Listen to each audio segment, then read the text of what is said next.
We all know that feeling, don't we? That specific, agonizing silence. It's maybe 2 in the morning, the house is quiet, the world is silent, but your mind is running an ultramarathon. You're replaying some conversation from years ago, or, rehearsing a fight with your boss that might not even happen. Or just dissecting one tiny mistake until it feels like this massive catastrophe. Exactly. That loop, that draining loop, is what the sources call the mental treadmill. You're running as fast as you can. You're exhausting your spirit, but you're not going anywhere. Yeah. You're just burning out in place. And that's the core of it. Overthinking is, well, it's the ultimate thief. It steals your rest, it steals your confidence. And most importantly, it steals your ability to just act, Yeah. your momentum.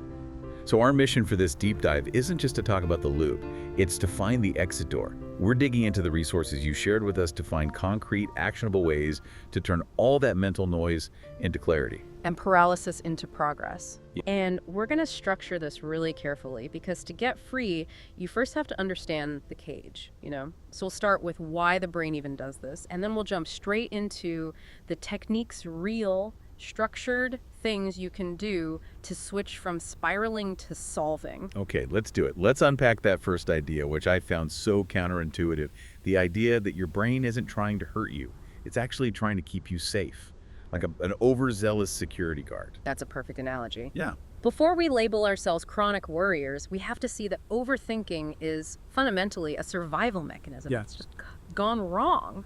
The research points to this evolutionary context where thousands of years ago, hyper-fixating on a threat, every little rustle in the grass, that was the difference between life and death. So that vigilance was a feature, not a bug. It was the feature. But the problem is, today, our ancient brain still treats a late email or a vague text message like it's a predator in the bushes. You truly believe that if you just think about it long enough, from every single angle, you'll find the answer and you'll be safe. You think you're preparing. But really, you're just spiraling. You're just spiraling. And that spiral is the trap. Yeah.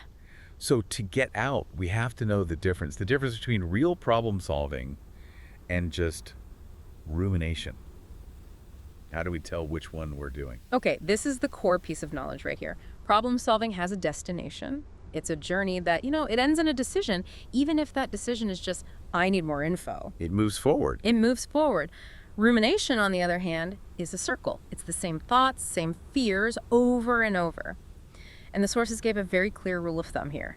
If you have been thinking about the same problem for a full hour, 60 minutes, Wow. and you haven't come up with a single new idea or a single next step, you are not thinking. You are trapped. An hour is a really strict limit. I think a lot of us would argue we're still working on it during that time. I'm still considering the angles. And that's the brain's clever little trick, isn't it? It convinces you the effort is productive. But if all that mental energy hasn't led to anything actionable, you've just been treading water. The goal isn't just activity, it's progress. Exactly. That 60-minute rule forces you to admit you're stuck and you need to interrupt the pattern. So how do we do that? How do we force the interrupt the better when we feel that spiral start? This brings us to what the sources call the action gap method. And this is so critical to get. Overthinking absolutely loves a vacuum. It grows in that space between an idea and an action. The longer you wait, the more time your mind has to build this huge list of reasons why it won't work. That delay, that's the action gap. That's where the paralysis sets in. Yeah. And the best technique we found for bridging it is the 5-second rule. The genius here is its simplicity. It's about short-circuiting the brain's excuse-making machine. The moment you get that instinct, that little nudge to act on something, call a client, get off the couch, send that hard email, you have to physically move within 5 seconds. You're giving yourself a deadline that's shorter than the time it takes to talk yourself out of it. Yes, you don't think about it, you just do the mechanic. You count backward, 5, 4, 3, 2, 1. Go. And on go, you physically launch. You just move. And let's get into the why of that countdown, because it's not just a gimmick. There's real neuroscience here. Counting backward, it actually interrupts the emotional looping part of your brain, the limbic system, and it forces the prefrontal cortex to wake up. The CEO of the brain. The CEO of the brain, exactly. It's responsible for focus, logic, deliberate action. So by counting, you're basically hijacking your own mental process before the worry monster can start negotiating with you. But what about really big things? I mean, this seems great for small actions, but what if I'm overthinking, say, applying for a new job or a huge conversation. It still works, you just have to redefine the action. The rule isn't complete the task in 5 seconds, it's take the first physical step. So for the job application, the 5-second launch is just opening the laptop and typing LinkedIn. For the hard conversation, it's sending the text that says, "Can we talk later?" So you're just starting the engine. You're just starting the engine. Yeah. And this leads to maybe the most important insight we found in all this material, and I really hope this sticks with you. Clarity doesn't come from thinking your way into a new way of acting. It's the opposite. You have to act your way into a new way of thinking. Yes. That physical movement, that's what provides the clarity, not the endless analysis beforehand. That reframes everything. We're always trying to think our way out of the chaos, but what we really need is to just move, to stop the mental treadmill by putting our feet on the ground. But what about those bigger worries, the ones that just ambush you at 10 in the morning and completely derail your day? The material said one reason we overthink is this fear that if we don't worry about it right now, we'll lose control. So it just leaks into everything? And that's where we need to shift from interrupting the thought to containing it. You can't just suppress a thought. It's like holding a beach ball underwater, right? It just pops back up with more force. Right. So the solution is to create something called a worry window. Okay. How does that work? It's a very structured appointment with yourself. You set a specific time, say 15 minutes at 4 p.m. every day.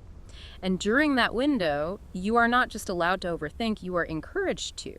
You write down every what if, every worst case scenario, you just let it all out. So you're giving the anxiety a dedicated, controlled space. Precisely. And the key is, when that timer dings, the window closes. You stand up, you stretch, you move on. But what happens during the rest of the day, when a worry pops up at 10 a.m.? That's the real magic of it. When that thought appears, you acknowledge it. You say to yourself, I'm not ignoring you, but I'm saving you for my 4:00 p.m. session. Huh? You give the thought an appointment? Exactly. Your brain learns that it will get its airtime, so it doesn't need to scream for attention right now. You go from being a victim of your thoughts to being the manager of them. You're the manager.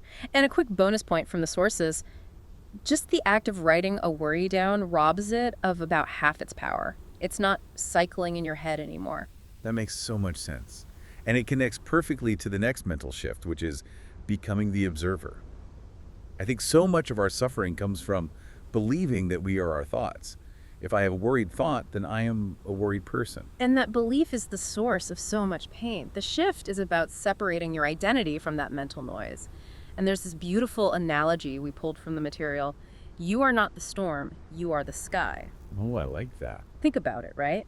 The storm clouds, the worries, the frantic thoughts, they seem to fill everything. They feel like reality. But the sky is always there. It's vast, it's unaffected. It's just the space where the clouds pass through. You are the consciousness that notices the thoughts, not the thoughts themselves. That's a powerful image, but how do you actually do that? How do you apply that when you're in the middle of the storm? Through a really simple technique called labeling. It's a tiny change in language that creates this huge mental gap.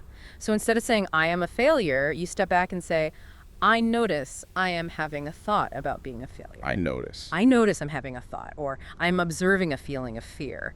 That small shift separates you from the thought. You become the observer. And once you're the observer, the thoughts, they just lose their power to control you. They're just traffic passing by, not traffic you're stuck in. It's like going from being the character in the movie to being the person watching the screen. That's it. Which brings us to the final point here. Moving past all the thinking and embracing what the source is called imperfect action. Yes. Because if we wait for that perfect, quiet, thought-free moment to act, well, we'll be waiting forever. The trade-off is this. A good plan that you actually execute today is infinitely better than a perfect plan you're still overthinking next month. There's a quote in there that just, it really hit home for me. Perfectionism is just overthinking in a fancy suit. That's good. We dress up our fear and call it due diligence or thorough planning, but it's really just buying more time to not act. We have to accept that we might look silly, or we might have to clean up a mess. And that acceptance is an action. It's deciding to lean into the messiness. True confidence isn't the absence of doubt. It's the willingness to act even when you're feeling doubt. So what's a final physical thing you can do right before taking that leap? One last anchoring technique.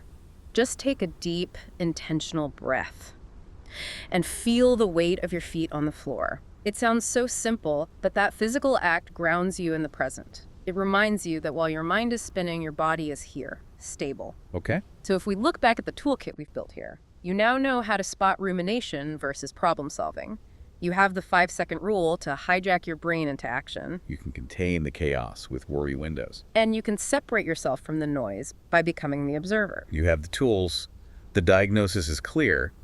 This overthinking loop isn't keeping you safe, it's just keeping you paralyzed. Yeah. It's stealing your time and your potential. You hold the pen. You hold the pen. You have the power to stop waiting for clarity and just start moving toward it, mess and all. So we'll leave you with this final thought from our deep dive, a challenge really. Stop thinking about the story and start writing it. Go do the one small imperfect thing you've been overthinking all day. The loop ends when you decide it does. See you next time for the next deep dive.